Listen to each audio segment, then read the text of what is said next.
एक बहुत बड़ा क्वेश्चन रहता है, how to score 250 out of 250 in humanities domain.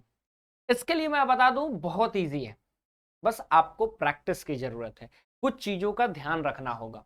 और आज इस वीडियो में मैं आपको इन डिटेल ह्यूमैनिटीज डोमेन में यही बताने वाला हूं कि कैसे आप 250 में 250 स्कोर कर सकते हैं।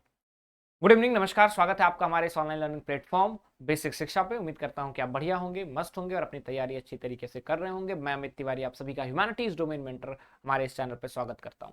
सबसे पहले चैनल पे नए हैं तो चैनल को सब्सक्राइब कर लीजिए और उस बेल आइकन को प्रेस कर लीजिए। साथ ही साथ आपका ह्यूमैनिटीज डोमेन है तो डेली शाम 6 से 8 मेरे साथ जुड़िए और अपनी तैयारी को PYQs, MCQ और वन शॉट के साथ और भी मजबूत कीजिए। आगे बढ़ते हैं और बात करते हैं how to score 250 out of 250 in humanities domain. Humanities domain के बच्चों के लिए एक सबसे इंपॉर्टेंट जो चीज है वो हमेशा नेग्लेक्ट करते हैं और वो है एनसीईआरटी। अगर आप एनसीईआरटी पढ़ते भी हैं तो आपको पता नहीं रहता है कि एनसीईआरटी कहां से सही से पढ़ना है। और आखिरी के 30 दिन में एनसीईआरटी पढ़ना is very very very tough. अगर आपने पहले से एनसीईआरटी नहीं पढ़ा है तो 30 दिन में अगर आप सोचेंगे हर एक चैप्टर को 2 से 3 बार पढ़ लें, is not cup of T. तो एटलीस्ट वन रीडिंग आपकी एनसीईआरटी की होनी चाहिए। और जो वन रीडिंग होगी एनसीईआरटी की वो प्रॉपर रीडिंग आपकी होनी चाहिए। हर एक चीज क्लियर होना चाहिए, हर एक चीज आपको पता होना चाहिए कि कहां पे क्या है।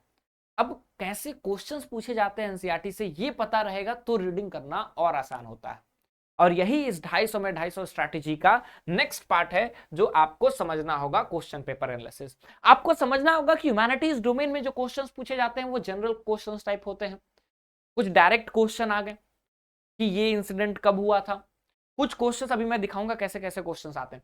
फिर कुछ असर्शन रीजनिंग के क्वेश्चन आते हैं कि आपके पास एक कथन दिया गया, उसका अभी कथन दिया गया, अब बताओ क्या वो सही है, क्या उसका वो सही रीजन है, क्या ए सही है, बी गलत है, बी सही गलत है, ए सही है, ये आपको बताना होगा। दूसरा case study based question, paragraph type questions आपके पास आते हैं। तीसरा match the following, mix chapter wise भी आते हैं और आपके मिक्स एक चैप्टर से भी आते हैं। देन इंपॉर्टेंट प्लेसेस से क्वेश्चन आते हैं, इंपॉर्टेंट पर्सनालिटीज से क्वेश्चन आते हैं। साथ ही साथ आपके जो बॉक्स में क्वेश्चंस रहते हैं वो आते हैं, कीवर्ड से क्वेश्चंस आते हैं। अगर आप इकोनॉमिक्स में हैं तो फॉर्मूलाज आते हैं, डायरेक्ट फॉर्मूला बेस्ड क्वेश्चंस आते हैं, न्यूमेरिकल्स क्वेश्चंस आते हैं। साथ ही साथ वर्ड मीनिंग और फुल फॉर्म के डायरेक्ट क्वेश्चन आते हैं कि स्टार्ट का फुल फॉर्म क्या है, सॉल्ट का फुल फॉर्म क्या है, CWC का फुल फॉर्म क्या है, इससे क्वेश्चन आते हैं। और जो आपको सबसे टफ लगता है क्रोनोलॉजिकल ऑर्डर बेस्ड। तो अगर आप एनसीईआरटी पढ़ रहे हैं तो आपको पता होना चाहिए कि आपको कीवर्ड्स का बॉक्सेस में नहीं छोड़ना है। आपको अगर जापान और कोरिया का दिया गया है बॉक्स में तो उस केस स्टडी को भी नहीं छोड़ना है। इंपॉर्टेंट प्लेस अगर क्यूबन क्राइसिस दिया गया तो वो भी आपको नहीं छोड़ना है। यूगोस्लाविया का अगर ब्रेकडाउन दिया हुआ है तो वो भी आपको नहीं छोड़ना है। मैच द फॉलोइंग को आपको नहीं छोड़ना है। तो ये सारी चीजें हैं और ये आपको तब पता चलेंगी जब आप अच्छे से एनसीईआरटी पढ़ेंगे। और किस तरह के क्वेश्चंस आते हैं मैं वो आपको दिखा देता हूं। क्वेश्चंस आपके आएंगे तो इस तरह के क्वेश्चंस आएंगे कि which treaty resisted Denmark and Sweden as an Europe scepticism response to the European Union integration agenda. किस दो देशों ने वो मैस्ट्री संधि मानने से मना कर दिया। जनरल टाइप क्वेश्चन है। आपको पता होना चाहिए कि मैस्ट्री संधि मानने से डेनमार्क और स्वीडन ने मना कर दिया था। आपके पास आ गया। दूसरा मैच द फॉलोइंग क्वेश्चन। अब इस मैच द फॉलोइंग में आपको पता होना चाहिए कि ये मैच द फॉलोइंग है तो सबसे पहले आपने एनसीईआरटी पढ़ा तो किस चैप्टर से आया है। अब इसको कैसे करना है वो भी पता होना चाहिए। जब मल्टीपल ऑप्शन बेस्ड क्वेश्चन आया तो मैं कहता हूं हमेशा इमली मेथड लगा दो। इमली मेथड क्या है? Elimination method. इसको 1 से मिला दो, देखो 1 कहीं है, आ गया। बाकी अगर 3 तुमको नहीं भी आ रहा है तो एक मिलाने की कोशिश तो करो, तब आपका मिल जाएगा। So it's going to be very very easy. तो आपको ये पता होना चाहिए।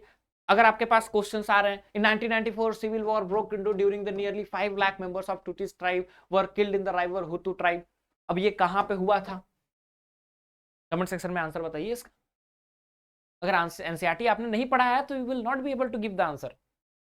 तो 250 में 250 अगर लाना है तो you have the perfect strategy. और वो स्ट्रैटेजी क्या है? वो स्ट्रैटेजी है कि आपका प्रीवियस ईयर क्वेश्चन का एनालिसिस होना चाहिए, आप एनसीईआरटी पढ़े होने चाहिए, एंड अबव ऑल आपका मैक्सिमम मॉक टेस्ट होना चाहिए।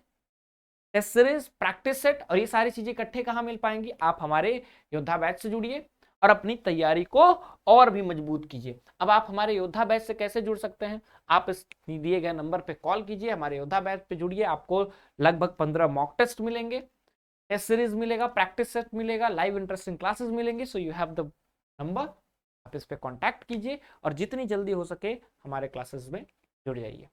Will meet in next class, till then thank you so much.